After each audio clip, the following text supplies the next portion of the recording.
राधे राधे दोस्तों, जय श्री कृष्णा। कैसे हो आप सभी का स्वागत है आपके अपने चैनल में।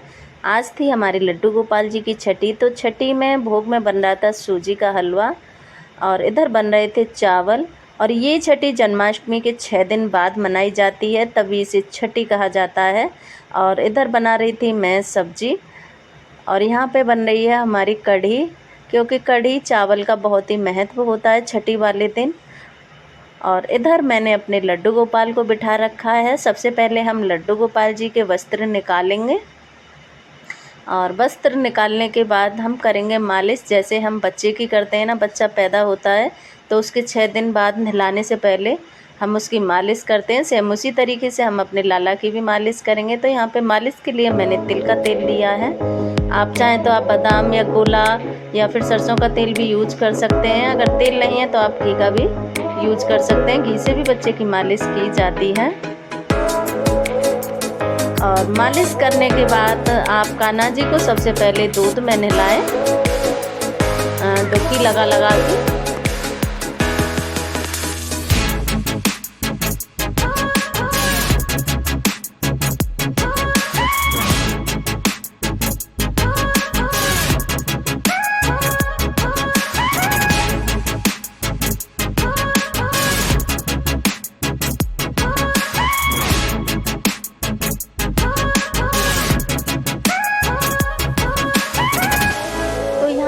दूध ले लिया है हमने। दूध आप कोई सा भी ले सकते हैं, गाय का हो या फिर भैंस का हो, लेकिन गाय का दूध ज़्यादा अच्छा रहता है। दूध में आप एक तुलसी का पत्ता डाल लें और बर्तन इतना बड़ा होना चाहिए जिससे आपके कान्हा जी को कोई कष्ट ना हो दूध में नहाते वक्त। तो यहाँ पे मेरे कान्हा जी छोटे थे तो मैंने एक कटोरी ले ली है और कटोरी में 5 से 6 बार इस तरीके से हमको डुबकी लगवानी है।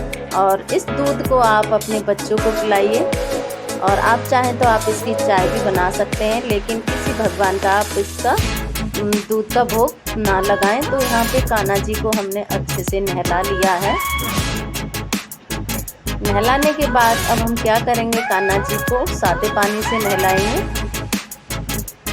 तो यहाँ पे सादा पानी ले लिया है। सादे पानी में आप एक तुलसी का पत्ता डालें, उसके बाद कान्हा जी को अच्छे से स्नान कराएं। और आप चाहें तो आप थोड़ा गुनगुना पानी भी ले सकते हैं। यहाँ पे कान्हा जी को मैंने अच्छे से पोंछ लिया है। पोंछने के बाद अब हम वस्त्र धारण कराएंगे।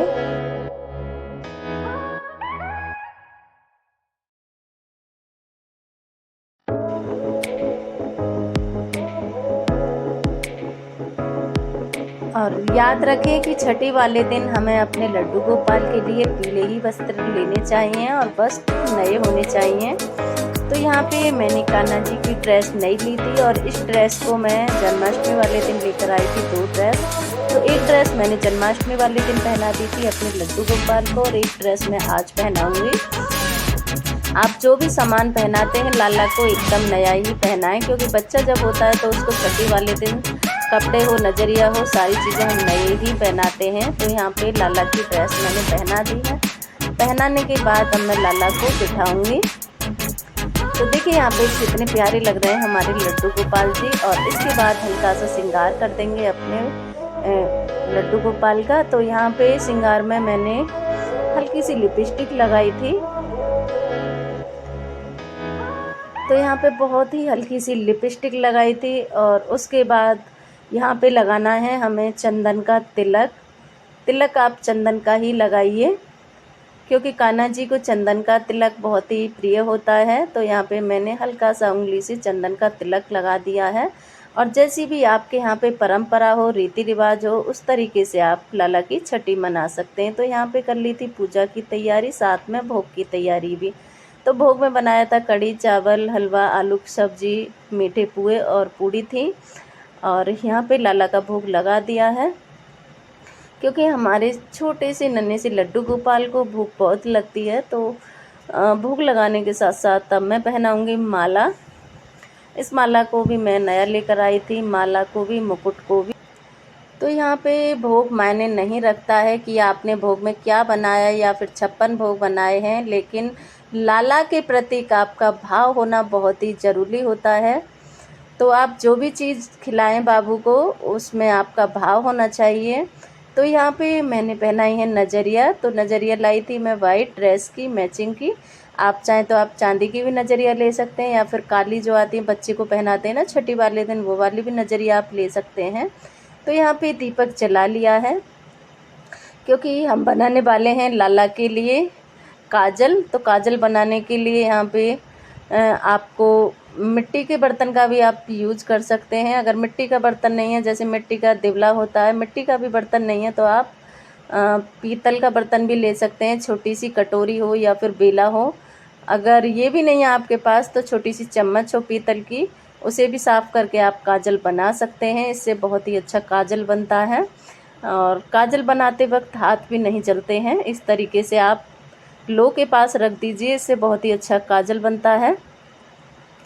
तो मैं आपको दिखाऊंगी कि देखिए कितनी जल्दी हमारा काजल बन गया है। इस तरीके से आप ताज़ा और गरम काजल बनाइए लाला की आँखों में लगाने के लिए। देखिए काजल बन गया है और इस तरीके से हमें काजल को रगड़ना है, इस तरीके से, और दोनों आँखों में लाला के लगा देना है। क्योंकि जब बच्चा होता है तो उसको भी हम इसी तरीके से काजल बना के ही लगाते हैं। तो यहाँ पे लाला को काजल लगा दिया है। काजल लगाने के बाद अब जो टीका लगता है नज़र का, वो टीका भी मैं लगाऊंगी ताकि हमारे लड्डू गोपाल को नज़र ना लग जाए किसी की। तो यहाँ पे एक टीका मैंने कान के पीछे लगा दिया था, एक टीका लगाऊंगी मैं हाथ पे। आप चाहें तो आप पैर पे भी लगा सकते हैं। और उसके बाद उतारी थी मैंने अपने लड्डू गोपाल जी की नज़र, क्योंकि बहुत बहुत ज़्यादा प्यारे लग रहे थे। तो यहाँ पे काजल लगा लिया है और उसके बाद करेंगे हम बाबू का थोड़ा सा श्रृंगार रह गया था। तो श्रृंगार में यहाँ पे बाल लगाने के बाद यहाँ पे लगा दिया था मुकुट, और बाल लगाने के बाद बाबू का मुंह बहुत ही थोड़ा सा दिख रहा था, तो मैंने थोड़ी देर बाद बालों को हटा दिया था। देखिए कितने प्यारे लग रहे हैं हमारे छोटे से प्यारे से लड्डू गोपाल। तो यहाँ पे बालों को हटाने के बाद मैंने ये वाला मुकुट लगा दिया था, क्योंकि ये था ड्रेस के मैचिंग का, ये भी मैं नया ही लाई थी। उसके बाद करेंगे बाबू की आरती। तो यहाँ पे आरती करने के बाद आपको करनी होती है नौछावर। जैसे हम बच्चे की नौछावर करते हैं ना छठी वाले दिन, सेम उसी तरीके से हमें अपने छोटे से लड्डू गोपाल की भी आरती करनी है। आरती में भले ही आप 10-5 रुपये लें, लेकिन आरती ज़रूर करें। और इन पैसों को आप किसी को दान में दे दें या किसी के ज़रूरतमंद इंसान को दे दें, लेकिन घर में ना रखें, क्योंकि नौछावर वाले पैसे हम घर में नहीं रख सकते। और इसके बाद दे दी थी चाबी, जो घर की चाबी होती है या फिर आपके लॉकर की चाबी होती है, तो उस चाबी को आप कान्हा जी को दे दें। तो यहाँ पे चाबी दे दी है। ये हो गई हमारी पूजा। तो चलिए मैं पास से आपको अपने लड्डू गोपाल जी दिखाती हूँ कि कितने खूबसूरत लग रहे हैं, और आँखों में स्याही बहुत ही अच्छी लग रही थी हमारे कान्हा जी को। तो चलिए फिर मिलते हैं नई वीडियो के साथ। राधे राधे, जय श्री कृष्णा।